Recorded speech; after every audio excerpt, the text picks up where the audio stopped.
नमस्कार, मी पंजाब डक. आज आहे 6 ऑक्टोबर 2025 आणि राज्यातल्या शेतकऱ्याला सांगू इच्छितो की मी म्हटलं होतं ना 7 तारखेपर्यंत पाऊस राहणार आहे 6 तर काय झालं, बरेच मेसेज असे येलेत की एक चक्रीवादळ येणार आहे आणि ते महाराष्ट्रात खूप पाऊस पडणार आहे.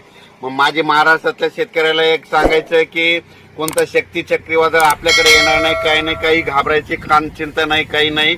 फक्त 6 ऑक्टोबर आणि 7 ऑक्टोबरच्या दरम्यान राज्यात फक्त भाग बदलक तुरळक ठिकाणी पाऊस पडणार आहे, सर्वदूर पडणार नाही, मुसळधार कुठं पडणार नाही, अतिवृष्टी होणार नाही, म्हणून हा अंदाज लक्षात येतात.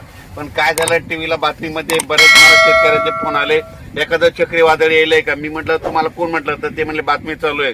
तर महाराष्ट्रातले सर्वप्रथम शेतकऱ्याला सांगू इच्छितो, कोणतं काही चक्रीवादळ काही वेळ आपल्याकडे येणार नाही, काही नाही. फक्त आज आणि उद्याच्या दिवसात थोडं भाग बदलत पाऊस पडणार आहे, म्हणून हा अंदाज लक्षात येतात. दररोज वेगवेगळ्या भागात या 2 दिवसामध्ये पाऊस असणार आहे, म्हणून हा अंदाज लक्षात येतात. पण राज्यातल्या शेतकऱ्याला